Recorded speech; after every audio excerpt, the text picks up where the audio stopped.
Seigneur, nous voulons te bénir, nous voulons te glorifier dans cette soirée. Nous voulons te dire merci, Seigneur, pour la grâce que tu nous fais de pouvoir écouter ta parole.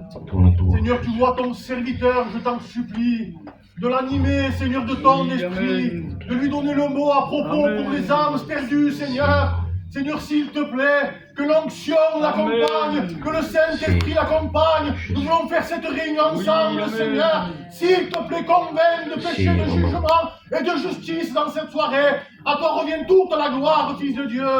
Amen. Amen. Que Dieu soit béni. Amen. Gloire au Seigneur. Je fais une lecture avec vous, se trouve dans le deuxième livre des rois, au chapitre 5. Il dit comme cela.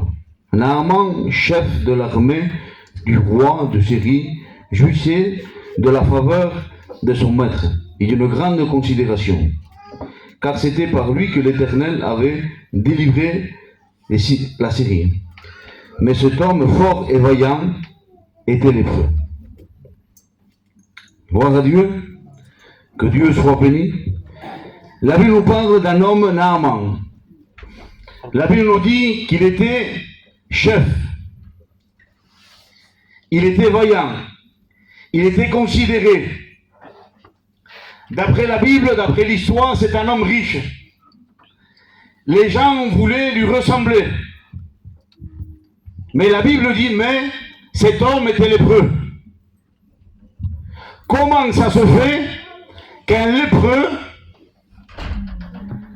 est aussi haut levé, qu'un lépreux soit chef de l'armée, qu'un lépreux, qu'un roi lui donne l'approbation, qu'un lépreux, les gens veulent le ressembler, qu'un lépreux soit riche? Comment ça se fait, étant lépreux, il a tellement de succès? Pourquoi? Normalement, un lépreux, la Bible dit qu'un lépreux est mis à part, un lépreux est séparé de sa famille, un lépreux, personne ne va être avec lui, un lépreux a une cloche et il dit « je suis impur », et le monde se pousse de lui, mais lui c'est le contraire. Les gens veulent être avec lui, il est chef. Pourquoi étant lépreux, c'est un homme autant considéré? Pourquoi? La Bible dit, dans Lévitique au chapitre 13, jusqu'au verset 14, il parle de deux lèpres. Il parle d'une lèpre qui est plus contagieuse que l'autre. Il parle d'une lèpre qui est contagieuse. Il parle que la lèpre blanche n'est pas contagieuse. D'après la Bible, cet homme sûrement n'avait pas la lèpre qui était contagieuse. Avait une autre espèce de lèpre qui n'était pas contagieuse. Et cela nous représente non pas de péché, mais de sortes de péchés. Nous avons l'homme pécheur qui vit dans le péché et le péché nous détruit. Le péché fait de lui un épave. Le péché fait de lui un alcoolique, je demande pardon pour les anciens, fait de lui un drogué. Il brise son foyer, il brise sa renommée. Il n'a plus de nom, on l'appelle alcoolique, on l'appelle le pécheur. C'est plus personne. On a l'autre homme aussi qui vit dans le péché, mais celui-ci, on l'appelle le voyant. On l'appelle celui qui a de l'argent. Les gens veulent être avec lui. C'est quelqu'un de respectueux, il se fait respecter. Il a de l'argent. Il invite des gens à manger. Il n'est pas angoissé. Il n'est pas en dépression. On le voit, il fait envie. Mais la Bible dit quand même qu'il est pécheur. Amen. La Bible dit quand même qu'il est pécheur. Amen. Un ou l'autre, les deux sont pécheurs. Amen. Alors nous, on dirait, pour être, celui-là, il a besoin de Dieu. Celui-là, il a besoin. Parce qu'on voit qu'il est un drogué. Mais la Bible dit, toi qui te crois que tu es bien, que tu te dis, j'ai besoin de rien. La Bible dit, toi, tu es malheureux. Tu es aveugle. Et tu as besoin de repentance parce que tu mérites l'enfer pareil que l'autre. La Bible dit tu mérites l'enfer pareil que l'autre parce que tu vis dans le péché. Et Naaman, quand lui rentrait dans sa maison, c'était plus le chef, c'était plus l'homme voyant, c'était plus celui qui avait l'approbation du roi. Quand lui rentrait dans la maison, c'était Naaman le lépreux. Amen. Et la réalité de la vie, c'est ça. Tu peux avoir un avion, un palais, un château, ce que tu veux. Dieu t'appellera toujours le pécheur qui a besoin de se repentir. Alors devant Dieu, on est tous pécheurs, la Bible dira, et privés de la gloire de Dieu. Que le meilleur d'entre nous, la Bible dit, son cœur est comme un buisson d'épines. Il n'y a pas de bon devant Dieu. Le péché nous embellit. Et les gens voient autre chose, mais Dieu regarde au cœur et dit, tu es pécheur. Et la condamnation de Dieu est sur toi, et la colère de Dieu est sur toi. Un homme de Dieu disait, l'homme pécheur a déjà un pied en enfer. Et cet homme-là, Naaman, quand lui rentrait chez lui, c'était Naaman le lépreux. Et quand lui enlevait son armure, quand personne n'était là, il voyait la nécessité, il voyait sa lèpre. Et ces personnes ne disaient rien, parce que personne ne voyait rien. La Bible dit qu'il y avait une petite fille qui était prise d'Israël. Cette petite fille connaissait Dieu. C'est Naaman qui l'a pris. Il l'a mis dans sa maison, au service de sa femme, au service de sa maison. Et la petite fille, là, va voir Naaman, qu'il était lépreux. Elle a dit la vérité. Elle a dit la vérité à Naaman. Il va dire, si mon maître, dit, c'est mon Seigneur, allez en Samarie, dit, c'est là-bas, il y a un prophète, et le guérirait de sa lèpre. Naaman reste choqué. Il est tellement choqué de ce qu'il vient d'entendre qu'il parle même au roi. Il va dire, une petite fille m'a parlé de cette manière, dit. Il est en train de dire que je peux être guéri de ma lèpre. Parce que Naaman jamais avait entendu cette parole si puissante. Naaman n'avait jamais entendu ça. Il a entendu de belles choses. Les gens le flattaient de toutes les manières. Mais jamais on dit à Naaman, Naaman, tu es lépreux et tu peux être guéri. Et ça, c'est la bonne nouvelle. Voilà la bonne nouvelle de l'évangile. Ce soir, je peux te dire que tu es pécheur. Tu es privé de la gloire de Dieu. Et tu vas aller en enfer. Mais je te dis la vérité. Mais je te dis aussi que Jésus a payé pour toi. Et voilà la bonne nouvelle que je t'annonce ce soir. C'est qu'il y a un moyen d'être sauvé. Il y a un moyen d'être purifié. C'est lequel? C'est Jésus mort et Jésus ressuscité. À Dieu soit la gloire.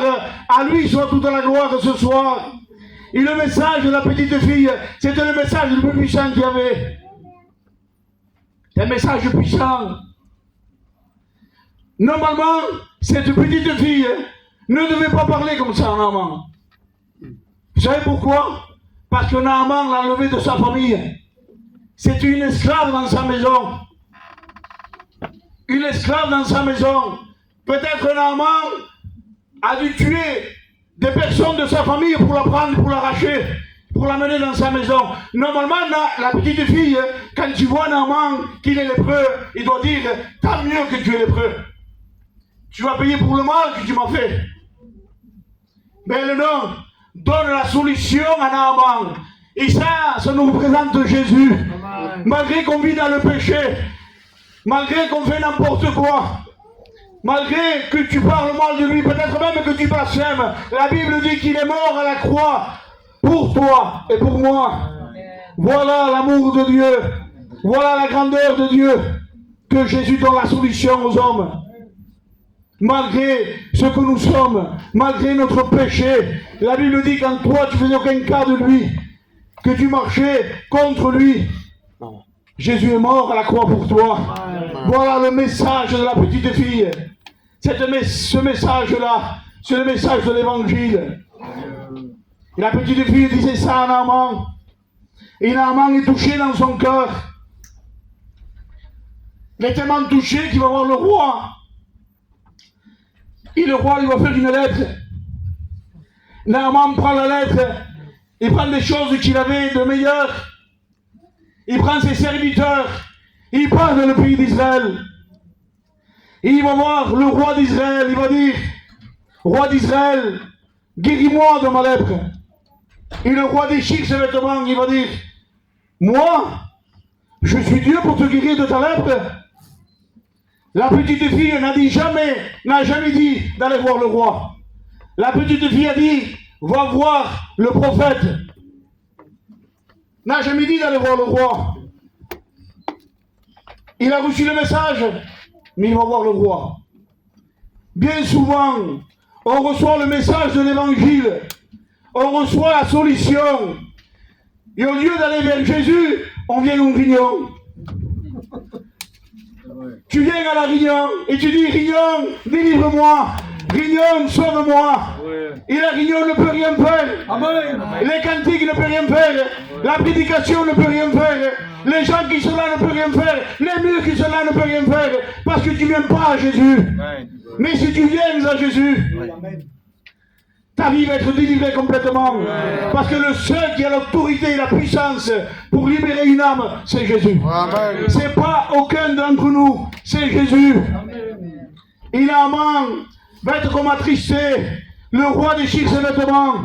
Mais le prophète Élisée entend, il va dire, allez dire à Naaman qui est un prophète.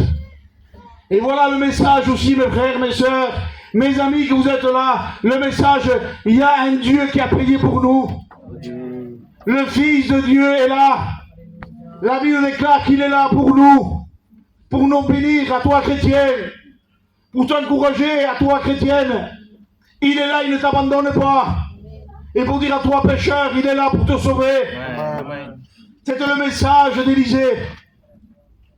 Et la Bible nous dit que Élisée va donner ce message à Naaman. Et Naaman vient vers Élisée. Élisée l'envoie le message. Il dit, va te tremper 7 fois au Jourdain. Disait, et tu seras pur. Naaman n'est pas content du message. Naaman n'est pas content du message. Il va dire, on s'en va. Et regarde ses serviteurs, dit, allez, on s'en va. Parce que moi, dit, dans mon pays à moi, dit, j'ai des rivières plus belles que celle-là que le Jourdain. Je ne pourrais pas te purifier là-bas. Il m'envoie à me tremper 7 fois dans le Jourdain. Le Jourdain était pour eux. Il n'était pas content du message. Vous savez ce que lui voulait, il va lui dire, hein? Vous savez ce que lui voulait? Il va dire, moi je pensais qu'il allait sortir. Il m'appelait devant la place publique, disait, et il a agité ses mains et me guérir de la lèpre. Je vous le dis en vérité, il y a des gens qui veulent des rignons agités. Ils veulent des rignons en public. Ils veulent du spectacle. Plus on crie, un tombe par terre, et l'autre fait des sauts, et plus il y a l'Esprit de Dieu. Je vous dis en vérité, le plus grand message de l'Évangile, c'est que Jésus veut te sauver. Il n'y a pas plus grand. C'est plus que des cris, c'est plus que tomber par terre, c'est plus que la rignon soit agitée. C'est Jésus qui veut te sauver. Il n'y a pas plus grand d'évangile, mais il y a les gens ne conviennent pas à cela. Ils veulent des rignons agités, ils veulent du spectacle. Ils veulent que les gens bougent, être debout. Assis-toi, lève la main, saute, fais un tour. Ça suffit tout ça. Accepte Jésus, tu seras sauvé. Amen. Voilà l'évangile, mes frères, mes soeurs. Voilà l'évangile, mon ami. Accepte-le. Amen. Et Naaman, lui, n'était pas content. Voulait l'agitation, voulait du spectacle, voulait devant tout le monde à la place publique. Et c'est ça qu'il voulait. Vous savez, il y a des gens qui le cherchent, ça. Il y a des gens qui cherchent cela. Plus il y a des cris, plus ils sont bénis. Et Naaman cherchait cela. Je coupe avec ça. Et Naaman cherchait cela. Et un de ses serviteurs va dire, si tu aurais demandé quelque chose, de difficile? Dis, tu l'aurais fait. Mais dis, c'est pas difficile, tu dis de te tremper 7 fois dans le Jourdain. La Bible dit que Naaman va accepter. Je coupe court. Naaman se trempe 7 fois dans le Jourdain. Se trempe 7 fois. Et la Bible dit qu'il va être purifié de sa lèpre. Sa peau est devenue comme celle d'un bébé. Je dis ça en passant. J'ai à cœur de le dire. Peut-être Naaman avait des blessures de coups de couteau parce que c'était un guerrier. Sa peau était pleine de cicatrices, des ennemis qu'il avait, qui s'est battu avec eux. Et ces cicatrices-là faisaient penser à ses ennemis. Il disait, chaque fois qu'il voyait, la haine venait dans son cœur. Mais quand il est rentré au Jourdain, quand il est sorti, sa peau n'avait plus de cicatrices.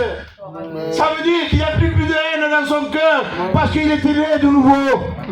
Quand tu es né de nouveau, Jésus guérit ton cœur et tu arrives à pardonner.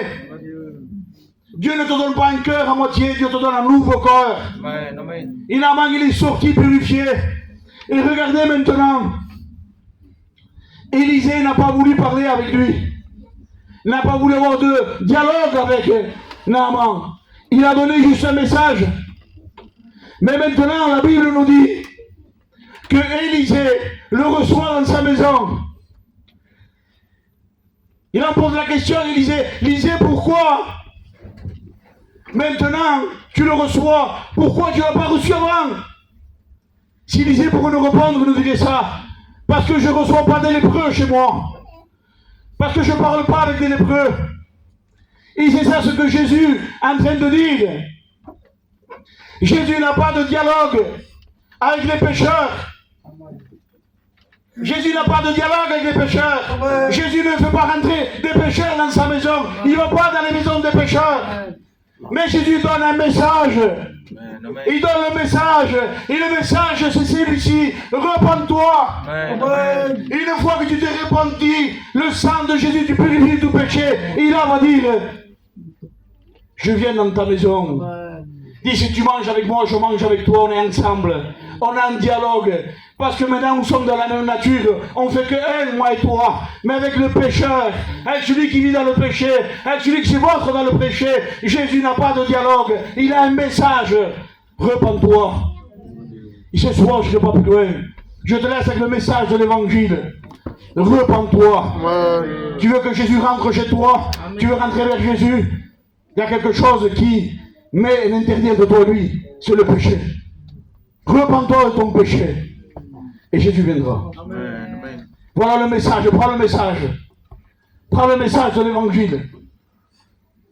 Prends dans ton cœur. Repends-toi. Ne sois pas comme Naaman qui cherche des visions agitées, qui cherche le spectacle. La parole de Dieu est simple. Si tu crois dans ton cœur et tu confesses de ta bouche, tu es sauvé. Si simple. Il n'y a pas de cri là. C'est si tu crois dans ton cœur. Dans ton cœur, personne ne peut le voir. Il n'y a que toi et Dieu. C'est toi et Dieu. Une fois qu'il y a toi et Dieu, tu confesses. Oui, Seigneur, je crois. Je crois, Seigneur, je suis un pécheur. J'ai besoin de toi. Ça y est, c'est fini. Gloire au Seigneur. On prie.